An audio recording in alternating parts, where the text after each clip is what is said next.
Haven't heard from that volcano in Iceland for a while, knock on wood, but the aviation industry is keeping an eye on it. In fact, they've just wrapped up a conference in Iceland to look at how they dealt with that eruption back in April, what can they do better, and how are they going to do it.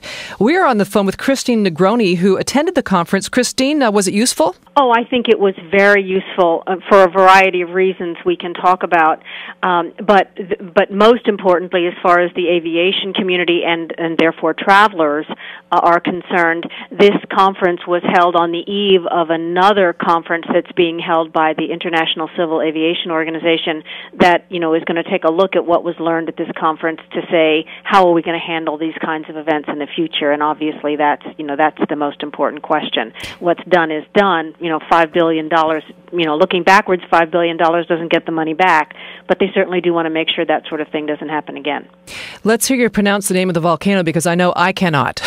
I can pronounce the name of the volcano. Just give me a second. Okay. It's Eyjafjallajokull. Good for you. I'm impressed. That's the best I've done so far. What are scientists saying about it? I mean, are we going to hear from it again? Listen, I think that this is the most interesting thing about what we learned about Eyjafjallajokull in Iceland, and that is, as volcanoes go, this was a minor blip of a volcano. It's very interesting. A lot of volcano scientists and geologists and meteorologists were there, and they all seem to agree this was not a big volcano. On the scale of things, it was, it was below some of the other ones that we've heard about over the year, like Mount St. Helens and Pianabo. So I found that kind of interesting. What made this volcano? There were two factors that made this volcano interesting. One, the plume went up and out towards the North Atlantic and Europe, and other volcanoes, because of a lot of things having to do with moisture in the volcano and glaciers activity and that sort of stuff, haven't had that kind of a spread of the plume. So that was the first thing that happened. And then the second thing that made it unusual was that the place where the ash went, Europe, wasn't prepared to deal with it. So when you take a look, and I did spend a lot of time with some geologists who were showing me the radar tracks of where the ash had gone. When you take a look at it, there was no big coverage of Europe with ash. It wasn't there. It was rather small. But the countries not knowing how to deal with it, and each of them acting independently, sort of overreacted. And no one's really disputing anymore that it was an overreaction to close all the airspace. It didn't need to happen. Very few routes would have been affected had there not been a more organized and intelligent response to the ash cloud. Well, I'm sure there were a lot of people who were stuck where they didn't want to be for days, or not going to be happy to hear that. I had a friend who was stuck in Italy for a couple of days, and just the hoop she had to jump through to get a flight, it was incredible.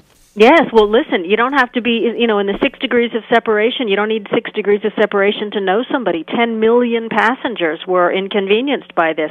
100,000 flights were canceled. Virtually the entire world was affected from April the 15th to April the 21st. So what do we learn from this Monday morning quarterbacking? What will the aviation industry and the various countries do next time this volcano blows? Well, I think a couple of things will happen. I think that the volcano zones, and frankly, I can't remember the acronym for them right now, but there's the whole world is divided into these volcano zones, and people whose job it is to keep an eye on volcanoes and other meteorological phenomenon and advise the airlines.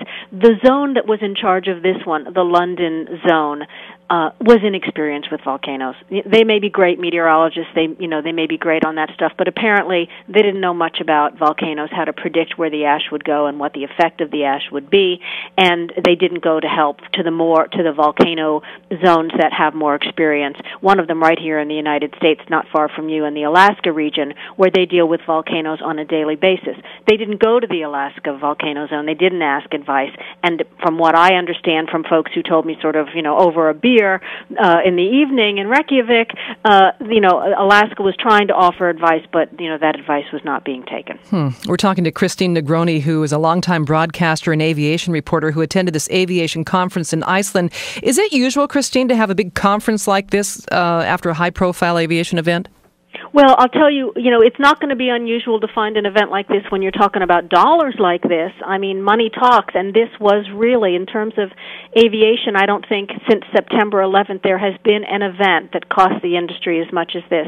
And it was, of course, as you know, far beyond just the aviation industry, where they think they took a hit of almost $2 billion. But if you take a look at beyond what goes beyond aviation to air cargo and hotels and other transport methods and all sorts of other things, there's an estimate that the loss of economic activity due to the closing of the airspace is $5 billion. So you take a look at how many people lost money, and they're incentivized to try and figure out how to prevent that again.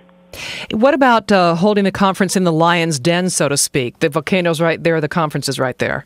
Well, to be honest with you, I think it was extremely clever of the Icelanders to decide to hold this conference there. They had a couple of agendas. They were opening a new Academy of Excellence in Keflavik near the airport, and they were the sponsors of the conference. And the president of Iceland was what they call the patron of the conference, and he came and he spoke to the attendees. And then there was a reception at the president's house. So it really was sort of a great big ball of activities. The goal of which I think was not only to try and address some of these issues in aviation, but also to draw attention to Iceland, which is 10% of its economy depends on tourism, and they've, like never before in the history of time, all of a sudden the world's attention is focused on Iceland. People know where it is now, and they know that they've got some kind of sexy volcanoes there, and I think they're trying to hope to bring more tourism to Iceland.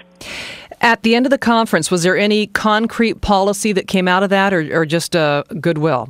No, and here's the dispute that remains open. The question is this: at the end of the day, this is what they wanted to know. The airlines, many of the airlines in Europe and some of the American airlines said what we wanted to do was be able to make the decision to fly on our own. We wanted to be able, Delta Airlines, American Airlines, Icelandic Airlines, we wanted to be able to say, we think it's safe, we're going to fly in it.